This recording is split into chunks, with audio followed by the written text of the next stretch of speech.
Hi hello welcome to maths medium. మీరు కనుక ఈ వీడియో ఫస్ట్ టైం చూస్తున్నట్లయితే please subscribe, like, share and comment your doubt. So English pedagogy video 1లో language skills, characteristics of a language, learning and acquisition, methods of teaching, ఈ 4 topics ని వాళ్ళు discuss చేసుకుందాం. So remaining 4 next వీడియోలో discuss చేద్దాం. So let's move on to the topic language skills. So language skills అనేది మీకు తెలిసిందే. LSRW skills in English: listening, speaking, reading and writing. The 4 essential language skills in learning English. So listening అంటే proper understanding of language అనమాట. So మొత్తం వింటాం, ఒక accent, pronunciation, కమ్యూనికేషన్ని, కంప్రహెన్షన్ని improve చేయడానికి. Speaking, expressing thoughts clearly using proper pronunciation and fluency. It improves confidence and interactions. Next reading, understanding written text, vocabulary and grammar. It enhances knowledge and comprehension skills. Next, writing, expressing ideas in written form with the correct grammar, spelling and structure. It develops creativity and clarity. These skills are interconnected and essential for mastering English effectively. So LSRW skills అనేటివి ఒక language learning లో చాలా important steps అన్నమాట. Characteristics of a language చూద్దాం. Language is a vital part of the growth process. So ఒక student growth అయ్యేటప్పుడు while from childhood, so గ్రోత్లో language అనేది మోస్ట్ ఇంపార్టెంట్. అండ్ మన పియాజెట్, వైగాస్కి వీళ్ళు కూడా లాంగ్వేజ్ అనేది చాలా ఇంపార్టెంట్ అని చెప్పి డిస్కస్ చేసుకుంటాం సిడిపిలో. Next, language is symbolic. So it has some words and some objects. Language is systematic. So ఇలా చెప్పాలి అంటే అలాగే చెప్పాలి. For example English subject, verb, object లాగా అనమాట. Language is arbitrary. ఆర్బిట్రరీ అంటే దానికి ఒక పేరు అసైన్ చేసాం అనుకుందాం. ఫర్ ఎగ్జాంపుల్ పెన్ ఉంది, ఆ పెన్ని పెన్ అనే పిలుస్తాం, ఇంకో పేరుతో పిలవలేం. సో అలా ఆర్బిట్రరీ, ఒక్కొక్క దానికి ఒక్కొక్క వర్డ్ అసైన్ అయిపోయి ఉంటుంది. Next, language is an outcome of evolution and conventional. So ఎప్పటి నుంచో తరతరాలుగా కల్చరల్లీ కానీ సోషల్లీ కానీ ఇంటరాక్ట్ అవ్వడానికి ఒక లాంగ్వేజ్ సోర్స్ అనమాట. And one type of communication to.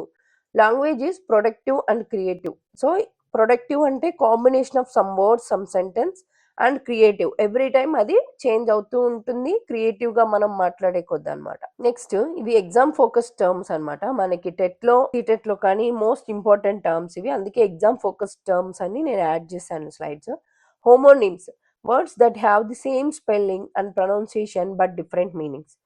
Bat ఉంది, బ్యాట్ అనేది ఒక అనిమల్ అవుతుంది, స్పోర్ట్ ఎక్విప్మెంట్ అవుతుంది. సో పేరు పిలవడానికి సేమ్, స్పెల్లింగ్ సేమే కానీ meaning different. Next, homograph, words that have the same spelling but different meanings and some times different pronunciation. Lead అంటే టు గైడ్ చేస్తాం లేదా లీడర్ అంటాం. సేమ్, లెడ్ ఒక మెటల్. సో ఇప్పుడు సేమ్ స్పెల్లింగే, కొన్నిసార్లు ప్రొనౌన్సియేషన్ డిఫరెంట్ ఉంటుంది అండ్ మీనింగ్ కూడా డిఫరెంట్ ఉంటుంది.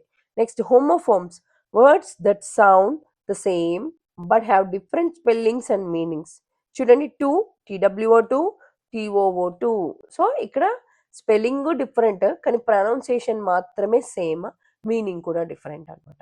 సో హోమోనిమ్స్, హోమోగ్రాఫ్స్, హోమోఫోన్స్ మీద ఎగ్జాంపుల్స్ ఇచ్చి విచ్ వన్ ఈస్ దిస్ అని అడిగినా సరే మీరు ఫైండ్ అవుట్ చేసేలాగా ఉండాలి. సో నా కామెంట్ సెక్షన్లో హోమోనిమ్కి, హోమోగ్రాఫ్కి, హోమోఫోన్కి ఎగ్జాంపుల్స్ని, ఈచ్ వన్ ఎగ్జాంపుల్ని కామెంట్ చేయండి. నెక్స్ట్, ఇది కూడా చాలా ఇంపార్టెంట్, 2 మార్క్స్ వస్తాయి ఇప్పుడు ఈ స్లైడ్ వల్ల. చూడండి, India recognizes 11 languages as a classical languages. మన ఇండియాలో ఆల్మోస్ట్ 29 స్టేట్స్ ఉన్నాయి, కానీ అన్ని స్టేట్ లాంగ్వేజెస్ అనేది క్లాసికల్ లాంగ్వేజ్ అని రికగ్నైజ్ అవ్వలేదు. సో అయినటివి ఏంటంటే Tamil, Sanskrit, Kannada, Telugu, Malayalam, Odia, Marathi, Pali, Prakrit, Assamese and Bengalis. Acknowledging their rich literary and cultural heritage.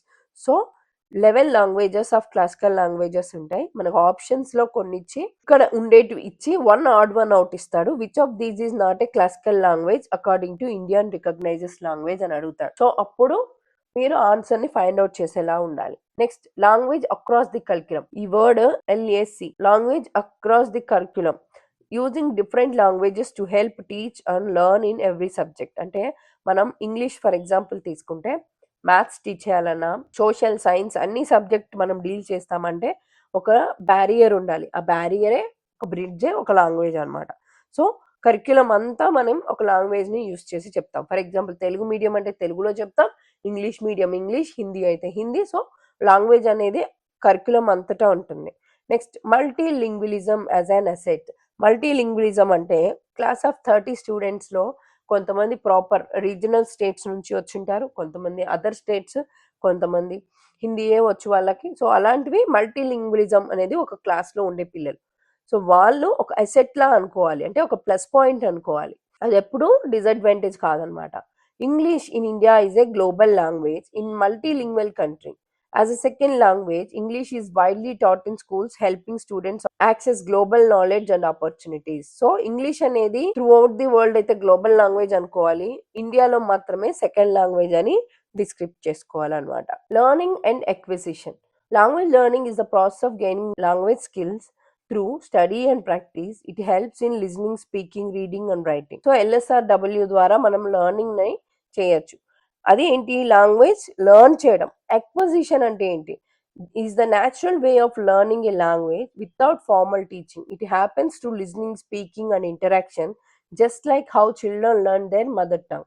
So mother tongue ని మనకి ఎవరు చిన్నప్పటి నుంచి వాళ్ళు కూర్చోబెట్టి చెప్పరు. సో మన పేరెంట్స్ మాట్లాడతారు, మన సరౌండింగ్ సోషల్ ఇంటరాక్షన్ ద్వారా మనం నేర్చేసుకుంటాం. So that is called acquisition. Learning అనేది ప్రాపర్ స్టడీ అండ్ ప్రాక్టీస్ ద్వారా ఉంటుంది. సో ఇదనే చిన్న డిఫరెన్స్, బట్ ఆప్షన్స్లో కన్ఫ్యూజింగ్ పాయింట్ అనమాట. సో లాంగ్వేజ్ లెర్నింగ్ అంటే మనం ఒక స్కిల్లా నేర్చుకుంటాం, ఎక్విజిషన్ అంటే ఇంటరాక్షన్ ద్వారా, కమ్యూనికేషన్ ద్వారా ఈజీగా నేర్చుకుంటాము. I hope you clear this. Next, Stephen creation second language acquisition. So మనం ఎప్పుడు ఫస్ట్ లాంగ్వేజ్ అంటే మదర్ టంగ్నే ఫస్ట్ లాంగ్వేజ్గా కన్సిడర్ చేస్తాం కదా. సో స్టీఫెన్ క్రేషన్ అనే అతను సెకండ్ లాంగ్వేజ్ కూడా మనం ఎక్వైర్ చేయొచ్చు అని చెప్తున్నాను అనమాట. సో ఎలా అంటే, first step acquisition learning hypothesis. అంటే మన సబ్ కాన్షియస్లో మనం నేర్చుకుంటున్నాం. ఫర్ ఎగ్జాంపుల్, మనకి హిందీయే రాదు అనుకుందాం, రోజు హిందీ చూడడం, హిందీ వీడియోస్ చూడడం, లేకపోతే హిందీ క్లాసెస్ వినడం ద్వారా మన మైండ్ సబ్ కాన్షియస్ అనేది ఒక ప్రాసెస్ చేస్తుంది. Monitor hypothesis. ఇప్పుడు నేర్చేసుకున్నాం, బయట ఎవరైనా మాట్లాడుతుంటే మనకు అర్థం అవడం స్టార్ట్ అవుతుంది. సో అప్పుడు మన మైండ్ చెప్తుంది, ఓకే యు ఆర్ లెర్నింగ్ అని. నేచురల్ ఆర్డర్ హైపోథెసిస్ అంటే గ్రామటికల్ స్ట్రక్చర్ అనేది మనకి రాకపోయినా సరే మనం దాన్ని అర్థం చేసుకొని మాట్లాడడానికి ట్రై చేస్తాం. Next, input hypothesis. తర్వాత ఏం చేస్తాం? ఇప్పుడు హిందీ ఫస్ట్ స్టేజ్ నేర్చుకున్నాం, సెకండ్ స్టేజ్ ఏం చేస్తాం? దానికంటే ఒక చిన్న మెట్టు ఎక్కి అర్థం కాని విధంగా ఉండే మాటలు వినడానికి లేదా చూడడానికి అలవాటు చేసుకుంటాం. ఎందుకంటే హైపోథెసిస్ కొంచెం కష్టంగా ఉన్నా మన బ్రెయిన్ అర్థం చేసుకొని ప్రాసెస్ అవుతుంది కాబట్టి. Next, effective filter hypothesis.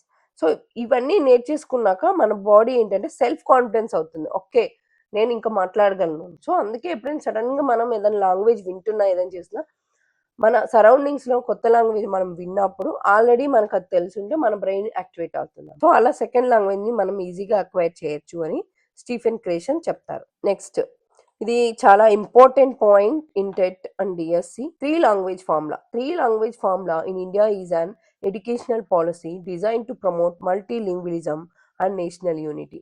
It encourages students to learn 3 languages in school. First language ఏదై ఉంటుందంటే mother tongue or regional language అయి ఉండాలి. సెకండ్ వచ్చి హిందీ ఆర్ ఇంగ్లీష్ అయి ఉండాలి, depending on the region. Third వచ్చి a modern Indian or a foreign language, different from first two. First language for example Telugu తీసుకుంటే, second language అనేది ఇంగ్లీషో హిందీయో తీస్తాం.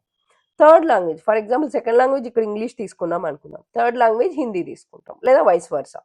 సో ఫస్ట్ లాంగ్వేజ్ మనది నాన్ హిందీ స్పీకింగ్ స్టేట్ కాబట్టి, సో హిందీ స్పీకింగ్ స్టేట్కి నాన్ హిందీ స్పీకింగ్ స్టేట్స్కి 3 language ఫార్ములా అనేది డిఫరెంట్ ఉంటుంది. And finally, methods of teaching. So ఎలాగ మ్యాథ్స్ సిడిపిలో టీచింగ్లో మెథడ్స్ ఉంటాయో అలాగే ఇక్కడ కూడా అనమాట. ట్రెడిషనల్ మెథడ్ అంటే బోర్డు మీద టీచరు, యాక్టివ్ స్టూడెంట్ అనేవాళ్ళు passive learners. Informal teaching. Informal teaching అంటే learning happen naturally through conversations, media and daily interactions without structured lessons. For example ఏదైనా ఎగ్జాంపుల్ చెప్పి మనం ఇంటరాక్ట్ అవుతున్నామా అంటే that is called informal method of teaching. Next, inductive deductive methods అనేది మీకు తెలిసి ఉంటుంది. ఎగ్జాంపుల్తో స్టార్ట్ అయ్యి రూల్స్ వరకు వెళ్ళేది ఇండక్టివ్ అయితే, రూల్స్ నుంచి స్టార్ట్ అయ్యి కొత్త ఎగ్జాంపుల్ని ఫామ్ చేసేది డిడక్టివ్ అనమాట. నెక్స్ట్, ఇన్సిడెంటల్ మెథడ్స్ అంటే క్లాస్ ఒకటి జరుగుతూ ఉంది, దానిలో సడన్గా ఒక అబ్బాయి డౌట్ అడిగాడు, ఆ డౌట్ని తీసుకొని ఇన్సిడెంటల్గా టీచింగ్ చేయడం అనమాట. సో అందరికీ అర్థమయ్యేలాగా అక్కడి నుంచి మనం స్టోరీ తీసుకొచ్చి పిల్లలకి అర్థమయ్యేలా చెప్పడం. Next, total physical response, TPR. ఇది uses body movements and actions to teach language, making learning fun and engaging, especially for young learners. So nursery, LKG, PP1 PP2 పిల్లలు ఉంటారు కదా, వాళ్ళకి టీపీఆర్ మెథడ్ అనేది చాలా ఈజీ ఉంటుంది. For example head, shoulders, knees and toes. So ఇలా rhymes చెప్పేటప్పుడు వాళ్ళకి TPR method, total physical response, అంటే త్రూ అవుట్ బాడీ అనేది ఎంగేజ్ అయ్యి చెప్పే మెథడ్స్ అన్నమాట. So these are the teaching methods and 3 language formula Stephen Krashen. So remaining methods కూడా so video 2 లో కలుద్దాం రిమైనింగ్ టాపిక్స్ తో. So thank you for watching. Don't forget to like, share and subscribe.